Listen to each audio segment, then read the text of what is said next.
In the early 2000s, Kansas was the home of Lou Castro. He made millions from mysterious sources and seemed to have a close-knit circle of friends who lived with him. To the average person, Castro seemed nice, if not a little bit weird. To his close followers, Castro was an ancient angel and seer who could foretell the future. But in reality, he was a devil. By exploiting his followers and their children, Lou Castro was able to create a new paradise on Earth for just himself. It would take almost a decades-long investigation by dogged and unrelenting detectives to unveil the true identity of the man who called himself Lou Castro. Hello everybody, today we're going to be doing something a little bit different. Today I'm going to be testing out a new format that could potentially go alongside my main channel videos, the things that you typically see, the very highly edited videos. These are a little bit more down to earth, and I'm calling them B-sides. If this video works out well, I'll try and post these types of videos every once in a while, whenever I can, essentially. So, let's get into the story. Charlie Dogwood. Our story begins with a man named Ron Goodwin. Ron Goodwin was a detective for the Sedgwick County Police. Goodwin was a drug cop. His whole job was going after dealers, gang members, the whole thing. He had been involved in numerous different investigations, I should say, taking down major drug operations in Wichita. Now, one day in 2003, he came across a man named Lou Castro, and Lou Castro ticked all of the boxes of a major drug dealer. Castro lived on a 20-acre property just outside of Wichita that was really like a big compound, and it had a whole bunch of people living there with him that weren't family, but he acted like they were family. And they had the best in terms of ATVs, cars, boats, horses, even remote control planes, which apparently is a very expensive hobby. The cars, which were all, like I said, very pricey, even had a custom license plates saying things like Angel 1, Angel 2, which is a very odd thing to have as a custom license plate, just to begin with. But that wasn't necessarily what Ron focused in on as a detective. You see, the weirdest thing about all of this, because anybody can theoretically buy anything, right? The weirdest thing about this was that there was no sources of income that he could find. Who or what Lou Castro was not immediately obvious, and that's a big problem for a drug cop, and Ron Goodwin was convinced that Lou Castro was some sort of a major drug dealer in Wichita. But in reality, what he really was far, far worse. The investigation that would start in April of 2003 would take 9 years and involve over 500,000 pages of documents and trace over 20 years of Lou Castro's life. Goodwin, naturally, understandably suspicious, began to investigate Lou Castro, and he wasn't going to give up. Not until Lou Castro, this strange man living outside of Wichita, was brought to justice. June 2003. A couple months after Detective Ron Goodwin had been investigating Lou Castro, something horrible happened. Patricia Hughes, a 26-year-old wife and mother who was living at the compound, drowned in the pool there. The death was ruled as accidental by the coroner, but it was still very suspicious, and Detective Ron Goodwin was starting to become even more concerned about what could possibly be happening at the Lou Castro compound that they called Angel's Landing. Goodwin gathered the police reports from the Patricia Hughes drowning and even looked into the autopsy. He looked into everything that he could find, and soon he was coming across the stories about how Castro lived. How do people in Castro's control live? And that's really what he found, is that people who lived with Castro were under his control. He had a weird sort of domination over other people. It wasn't blatant. He wasn't running around and like punching people or going, wild or wacko in public. But he would do things, for example, when they were going into an ATM, he would direct them how to take money out of their ATM account. Things like that. And very quickly it became obvious that Lou Castro was a very strange man, and the deeper that Ron Goodwin dug, he still could not find a definitive source for Lou Castro's money. One story said that he sold cattle to the government. Another one said that he was an oil baron or came from oil money or something like that. And then another story existed that talked about him building some sort of a tank, plane, boat hybrid thing that didn't seem to exist. Castro did, however, have a South Dakota ID. Some people even said that Castro had a wife and daughter back in South Dakota who had died in a plane crash. And what was really strange is that when Ron Goodwin looked into it, there really was a plane crash in South Dakota. Lou Castro was not the husband or the father, but he was listed as the brother of a Mona Griffith, who died in a plane crash back in 2001, alongside her young daughter and boyfriend. Even stranger, everybody at Angel's Landing could be found in databases, except for Lou Castro. Lou Castro was like a ghost. No one knew where he came from or what his background was. Lou Castro was clearly not his real name. In fact, Lou Castro at certain points even claimed to be Native American, which there's no proof of either. Only about 3 months after Patricia Hughes died, something even stranger happened. Lou Castro suddenly appeared, or rather was brought forward, at a city council meeting. You see, he was offering the, get this, local police department about $20,000 for a new police cruiser. And his only request, of course, was a sticker commemorating the life of Patricia Hughes, which, for an average person, seems like a nice thing to do. But once again, this is a man who's a total mystery, just a ghost essentially, and with money from who even knows where. So for Ron Goodwin, this was yet another red flag in a very, very long string of red flags from Lou Castro. And once again, things only got stranger. Over time, Angel's Landing became a spot for them to hold parties and other events where unsuspecting people were going to be invited in to hang out with Luc Castro and his weird friends. I used to go party often out there at that property with a bunch of friends. We were all under 21 and he supplied us with so much alcohol. We heard some rumors and stopped going out there after that because we were worried about our safety being around him even with our male friends with us. Looking back after hearing things, it all made sense. Now, for Ron Goodwin, he was freaking out even more because there was something so deeply wrong about Luc Castro, and even though he had reached out to the FBI to try and get them on Luc Castro's tail or to find more information about him, they just kind of didn't have much of an interest in him. Luc Castro wasn't doing anything that was overtly bad. He wasn't running around and shooting people. It wasn't like it was a religious commune necessarily, though he seemed to be doing something with spirituality. It was hard to say. But regardless, the FBI wasn't really hyper-focused in on Luc Castro and his lack of an explanation for his income. Remember, this is 2003. This is 2 years after 9/11, so they weren't really focused in on that. And at this point, Ron Goodwin was taking time off of his work, or he was doing it while he was, off duty, and he was investigating Luc Castro in a way that if he wasn't a cop, you would say was stalking. And ultimately, it was really good that he did that, and you'll find out why soon. About a year later in 2004, Goodwin spotted Castro and a woman driving down the road in a white truck with the vanity plate Angel on it and lettering in the rear window saying in memory of Patricia Hughes. Now Ron Goodwin sees this and he turns around and starts following, and he follows them to a restaurant. After they're done at this restaurant, he goes up to the manager and says, "Hey, I need to have the silverware and the glasses to search for fingerprints." Now, here's the part that's really frustrating again. He was not able to find any sorts of fingerprints on the cups or glasses. It was a failure. But that was okay. It was always time to get Luc Castro again. He wanted to find these fingerprints to match them to somebody in the system. He could be anybody, theoretically on the run or hiding their identity, anything. But sadly, there were none. And so after that, for 2 whole years, there was nothing but silence in the case. Things just go on.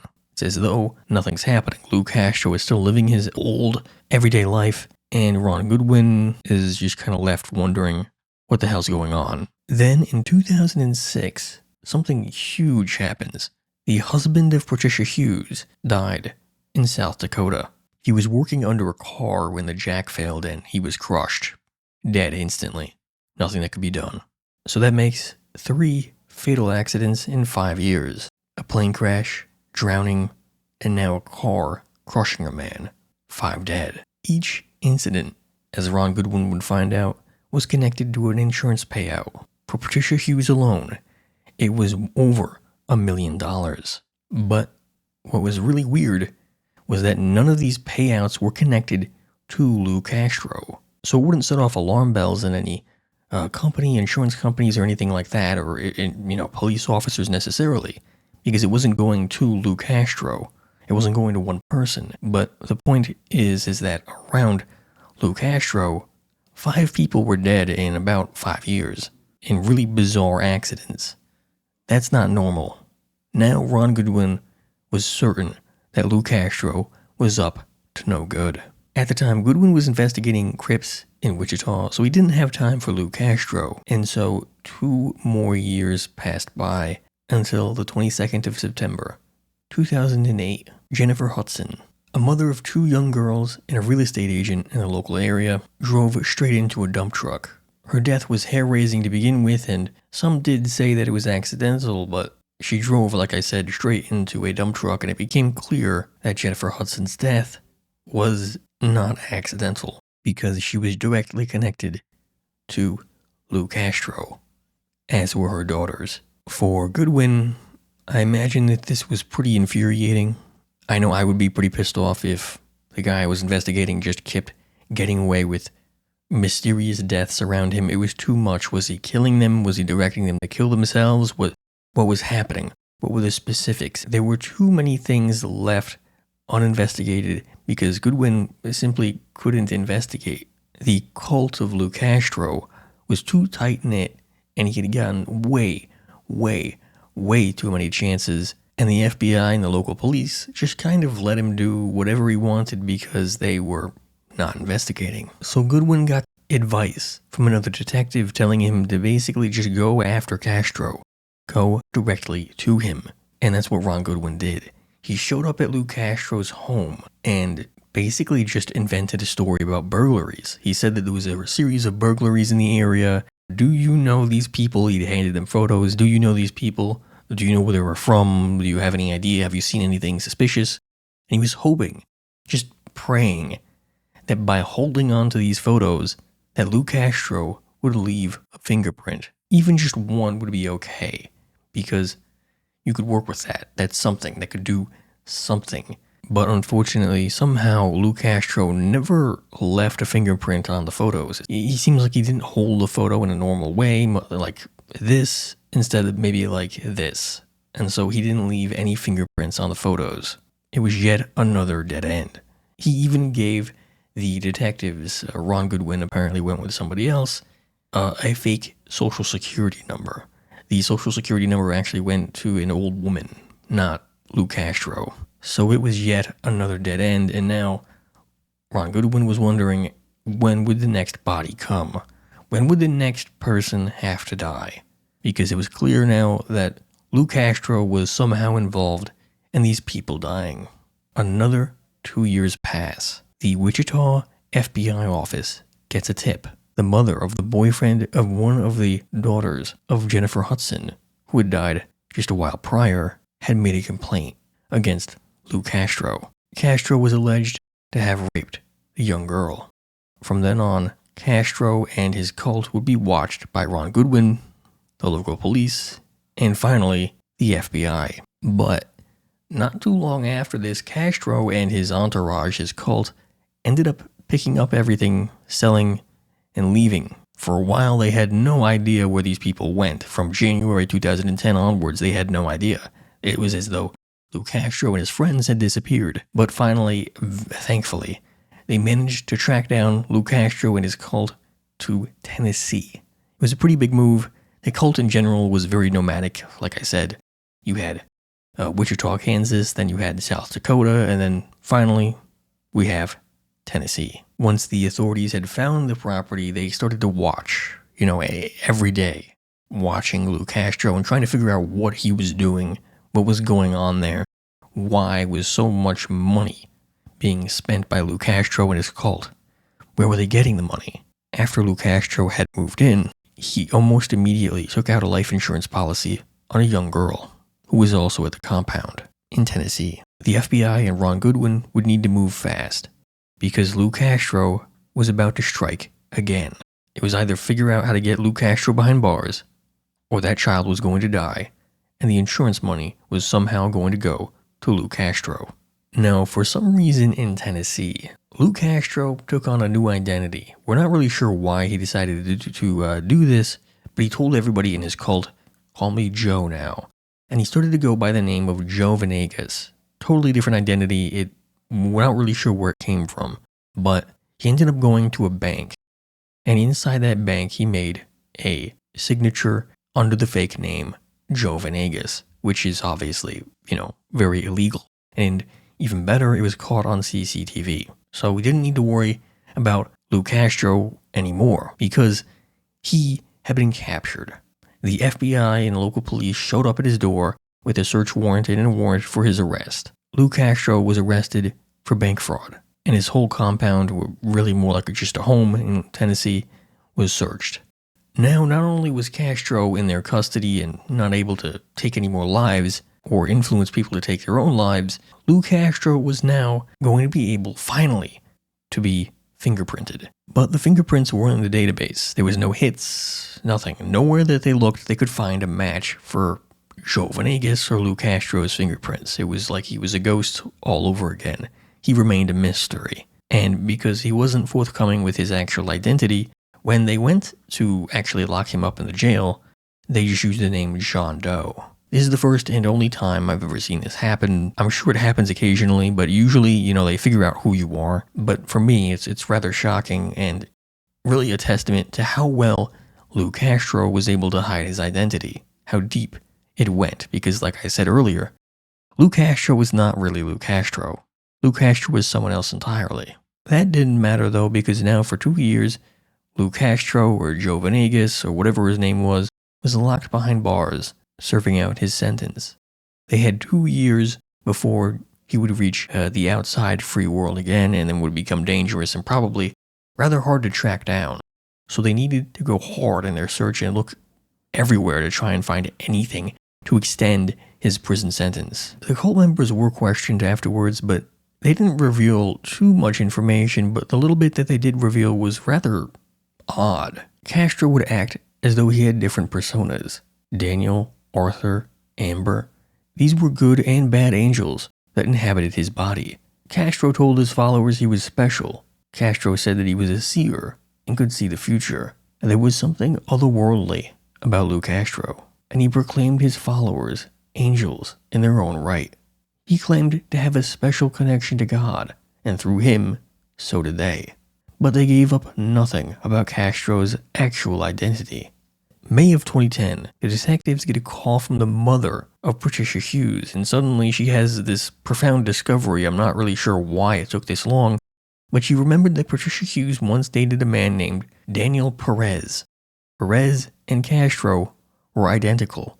Daniel Perez had been arrested for sex crimes against little girls in 1996 and 1997 down in Texas. Before he was sentenced, Daniel Perez had supposedly died. He went missing. His license was actually found on a dead body down in Mexico, which makes you wonder if he had faked his own death or if he had just gotten lucky and ran across the body, because Castro's fingerprints matched Daniel Perez. Perez had been dead, supposedly, for so long that his name and his information, his fingerprint, weren't in the system. Now, they knew they were the same person. Once they found out about Castro's true identity as Daniel Perez, it was a lot easier to figure out exactly what his background was and where he had been in his life. He worked in prisons in Texas. He had also maintained airplanes in the Navy, and he seemed to have some extensive work history in the aviation sector. And even better, the longer that he was away, the more people in his cult were willing to talk about him. And finally, they were starting to get some more information that was very, very valuable to the case. One of the young women had actually seen Daniel Perez take a hard drive and smash it and then deposit it at the pond at Angel's Landing. Now, we never figured out exactly what was in that hard drive or if there was anything there in the hard drive, and that wasn't very important. I think it's pretty clear that there was something incriminating on there. One of the other young women was approached by Goodwin and other investigators, and she ended up telling the whole story. This young woman was one of the daughters of Jennifer Hudson. Jennifer Hudson had gotten connected to Perez when she helped him get the property at Angel's Landing. And for whatever reason, we're not really sure why, She ended up having some sort of a connection to Perez. She felt some sort of spiritual connection, something, and ended up getting very, very close to Daniel Perez when he was being called Lou Castro. And she really believed, it seemed, that Lou Castro was some sort of a future-seeing, future-predicting angel of some sort. Perez's group had a sort of familial feel to it, and he was very generous, and he liked to give gifts and things like that. And that's one of the ways that he ended up getting people to join and getting people to really be, to feel affection with him, is by buying gifts and being generous and things like that, which he was able to do, well, because of all the unexplained money. Not long after Hudson had met Perez, she ended up moving into the Angel's Landing compound, taking her 2 daughters with her. Almost as soon as they moved in, things went totally sideways. Perez claimed that he was losing power, and that he needed to re-energize and repower himself, and there was only one way to do that. He had to have sex with kids. Through Perez's mental dominance of everybody in the cult, he convinced some of the members of the cult that he needed to be alone with their children, and the end result was their being raped.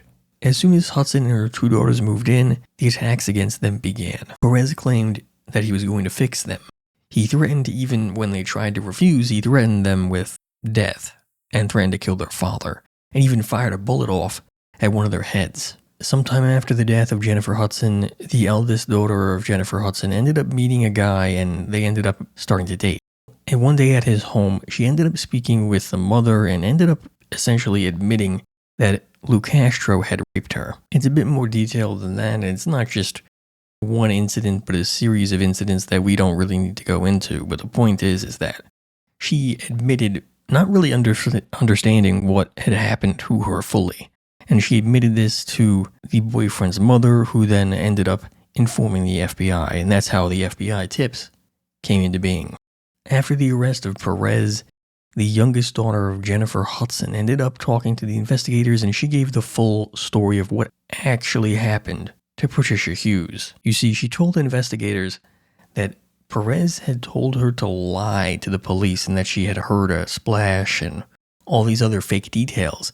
In reality, it was Perez who had killed Hughes, and then he changed his clothes and then ran off to a car dealership. And then when she was reported dead and the police arrived and the ambulance arrived, well, Lou Castro was conveniently not there. He was just out buying a car, and she died coincidentally.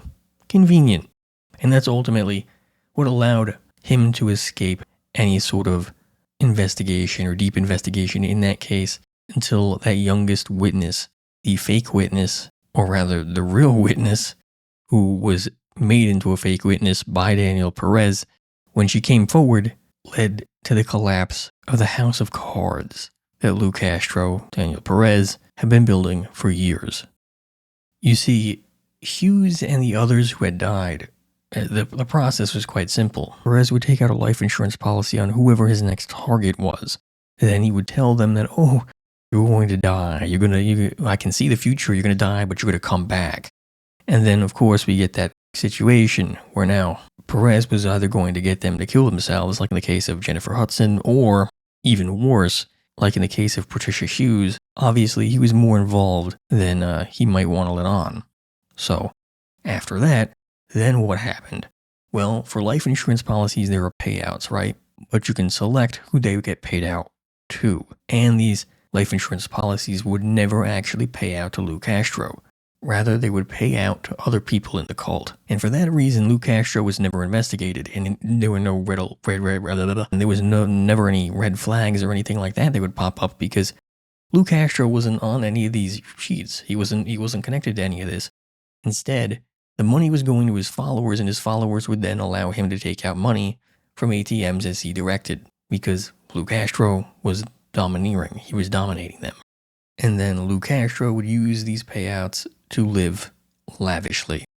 He'd have the best cars, ATVs, horses, remote control planes, anything that he would want, anything that you could think to buy, Lou Castro could have it. January of 2012, about 2 years since Perez had been locked up in the first place, Perez had some 28 charges filed against him. Now, he was never leaving custody. Unless, of course, he was able to convince a jury at the upcoming trial. Perez's defense claimed that his former followers were trying to basically just put charges on him. They falsified things, there were fake documents, lies, whatever. That was the main gist of his argument. However, Daniel Perez, the former cult leader, was really starting to get anxious, clearly, because he ended up taking the stand. And he said a whole lot of really bizarre stuff. Perez claimed amnesia made him forget who he was, or where he was. Perez claimed the name Lou Castro was given to him by Patricia Hughes after he was beaten by cops while awaiting sentencing for his trial in Texas. He assumed the identity because he didn't remember that he was Daniel Perez. Patricia Hughes nursed him back to health in either Brownsville or Mexico, apparently. He said all the money he ever got was from a red duffel bag given to him by Patricia Hughes. He didn't understand where the money had come from because he had lost his memory, but he assumed it was from his past life. Perez went on to claim that scar tissue from a penile injury meant that he could only have sex consensually. I really wish that was true.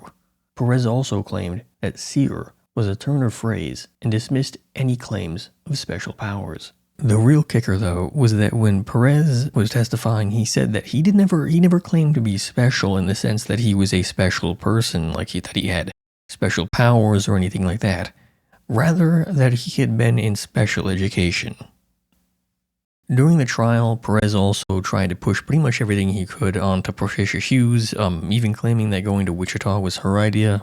It was just a rejection of reality, essentially. He even claimed to have like a big brother or like friendly type of role with these people in the cult, and that he was never like a leader. He was never a father figure. He was never domineering or anything like that. It was just a rejection of reality. And it gets even more ridiculous because he said, when it came to the whole being a child predator thing, he said that while he did share a bedroom with an 11-year-old, they never did anything together. He just slept on the floor. He also added that if the two ever did anything together, that it was totally legal and consensual.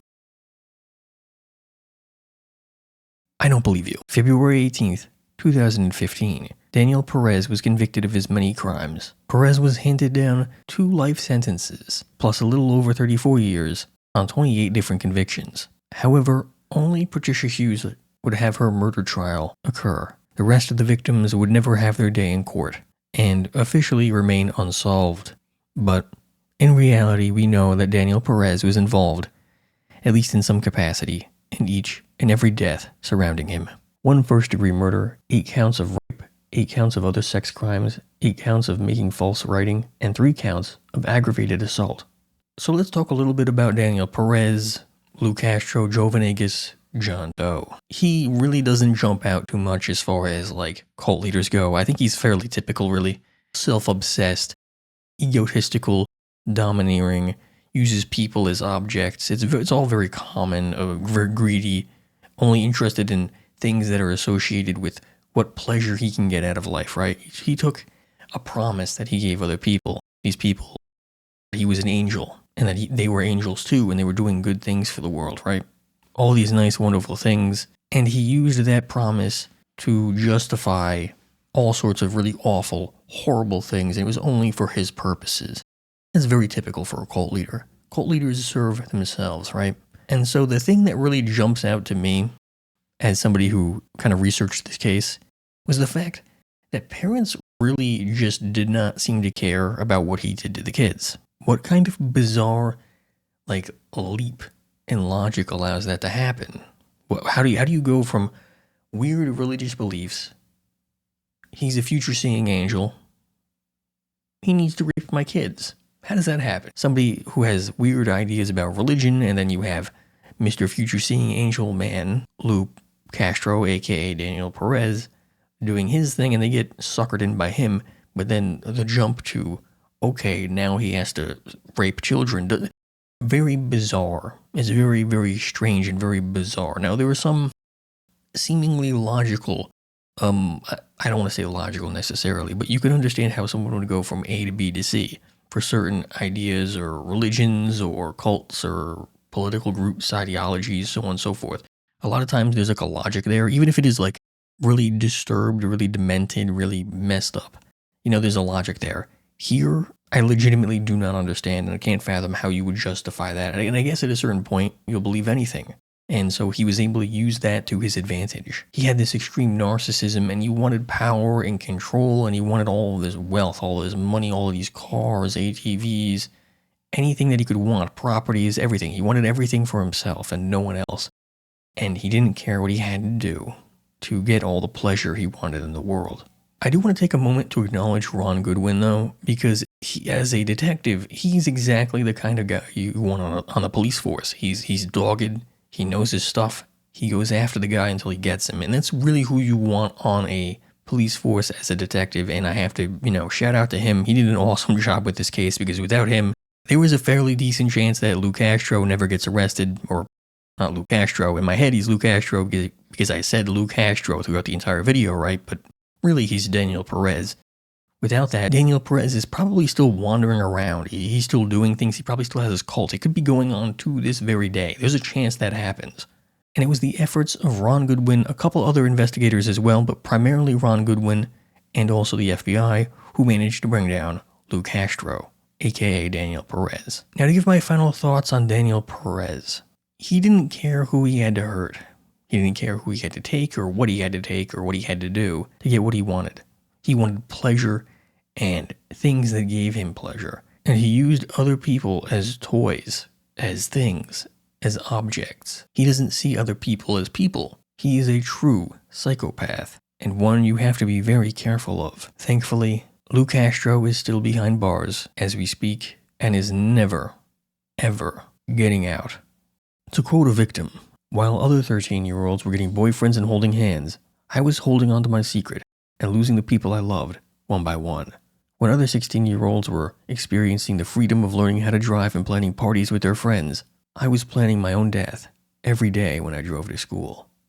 I think that tells you just about everything about Daniel Perez. Thanks for watching. I hope you enjoyed this B-side video. If you enjoyed, please consider subscribing, liking, commenting, and sharing the video. Also, feel free to check out my Twitch and stream VOD channel. All links are in the description. I hope you guys enjoyed the video, and I hope you guys enjoyed this new format. It's still experimental, so it might change. It might not ever show up again on the channel. Who the heck even knows at this point? It's still being tested by yours truly. So, without further ado, check out this video. It's pretty good. Good stories only. Thank you.